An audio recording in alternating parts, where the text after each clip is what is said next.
Okay, we're going to give you a tour of the refrigerator, freezer, and our meal plan until our big shop. So we've got mostly lunch items for my husband's lunch in here.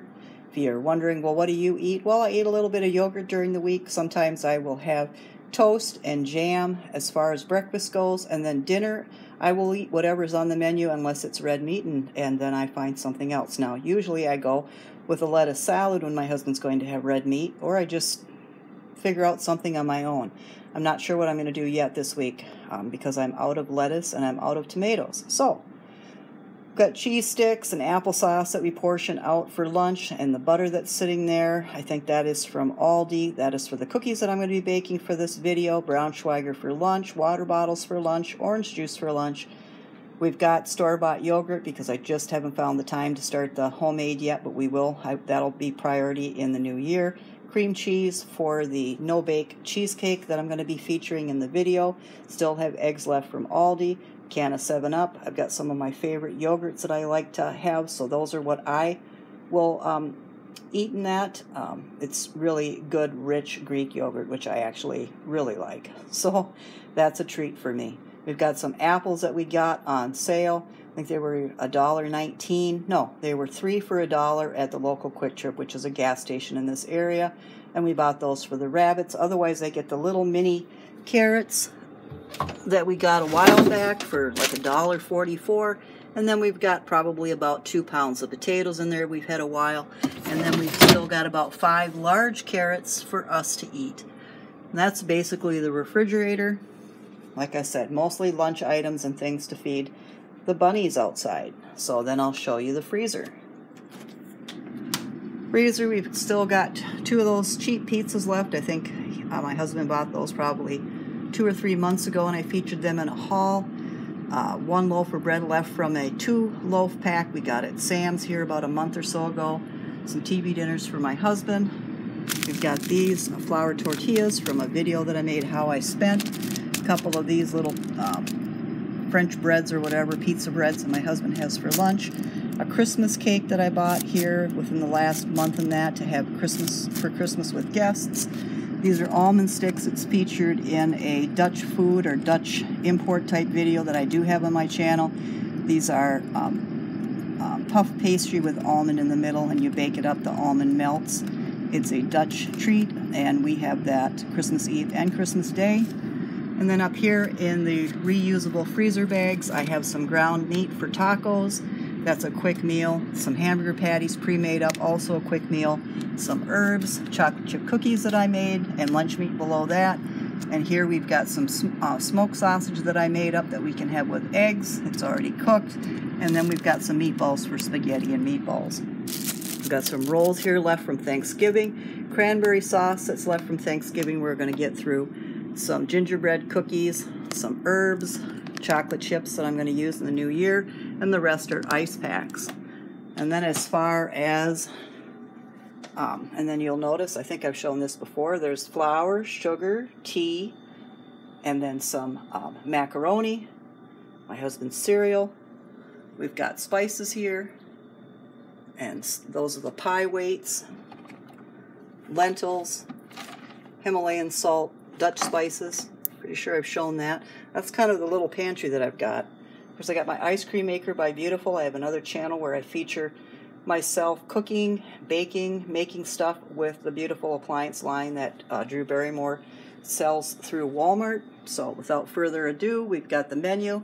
Homemade pizza for tonight, which I'm getting to, and I'm also going to be making homemade cookies featured in this video, and no-bake cheesecake. Monday we have soup and sandwich, so we're going to have grilled cheese sandwich and Campbell's chicken with rice soup, which I find very comforting.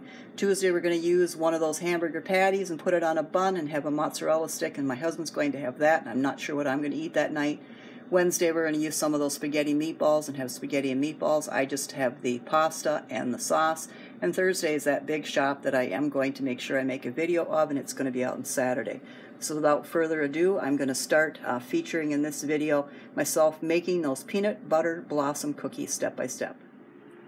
Okay, here is a step-by-step of me making the peanut butter blossom cookies. This is a Christmas time favorite. My husband loves them. So we make some for him, and then he takes a container of them to work for his coworkers. So they're also called, I see in the recipe book, thumbprint cookies. So this is a double recipe, so if you don't want a double recipe, then just cut all of these ingredients in half. It calls for half a cup of butter, so that's 1 stick. So I have 2 sticks of butter. Called for 1 teaspoon of vanilla, so I put 2 teaspoons of vanilla for a double recipe. And 1 egg becomes 2 if you're doubling the recipe. And then I've added 1 cup of granulated sugar and 1 cup of brown. If you were just making the recipe for just one batch, you would add a half a cup of granulated sugar and a half a cup of brown sugar. And the peanut butter is 3/4 of a cup.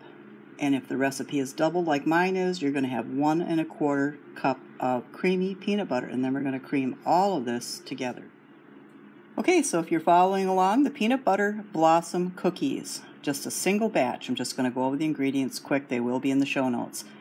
You're going to add half a cup of granulated sugar or white sugar, half a cup of brown sugar, 1 egg, half a cup of butter, which is 1 stick, 1 teaspoon of vanilla, and 3/4 of a cup of creamy peanut butter. And you're going to blend that all together. So that's where we're at here. If you notice I have more than you, that's because I doubled the recipe, but now I've gone over it as a single recipe. Now I'm going to add the flour. The flour for a single recipe is 1 1/2 cups of flour, a pinch of salt, and a teaspoon of baking soda. So that's what we're going to add, and then we're going to blend that up. And our batter is ready. Now I need to go and unwrap all of the Hershey's Kisses that I bought, because the one on sale was the Grinch Kisses. So I've got to take all the little wrappers off the Grinch Hershey's Kisses, and then we'll start baking them. Okay, here are my cookies ready to go in. So they're just, you just take a scoop or a spoon, round them into balls, dip them in a little bit of sugar, and then when they come out, I'm going to press one of these Hershey's Kisses in the middle.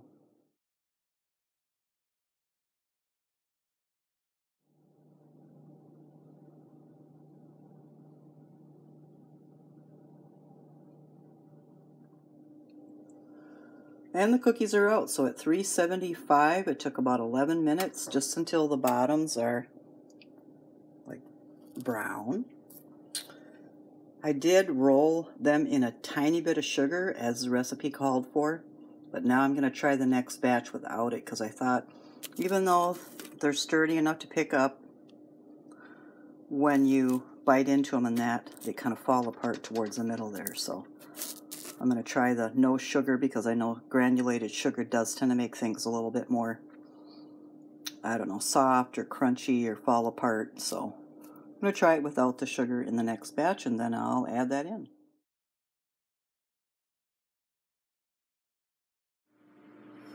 Okay, and here are my finished cookies. Can't get the right lighting because it's 11:30 at night. I didn't start them until almost 9:30, 9:45. But this is a double batch, so if you were just going to do a regular batch, it's probably only a 30 or 40 minute baking session. It takes about 15 minutes to put it all together, and then depending on how many cookie sheets you use, every 11 minutes you take cookies out of the oven. So these look great. I probably would continue to try them without rolling them in sugar before baking. It has kind of a, I don't know if the camera will pick it up, but it has kind of a crummy, like a crystallized sugar appearance on the outside of the ones rolled in sugar, where the other ones are just the regular cracked. They are supposed to be cracked like this. This is one of their things they're known for, I guess. So yeah, they taste good. Husband approved. So we're going to wrap these up and take about a dozen of them to work. He sits with about 3 other guys, so I guess they'll each have something nice for Monday morning, and then we'll pack a couple in his lunch, and I've still got a tray of almost 14 coming out, so we'll put those away till closer to Christmas when we have guests. They do freeze well. So that is the cookies, and now on to the no-bake cheesecake.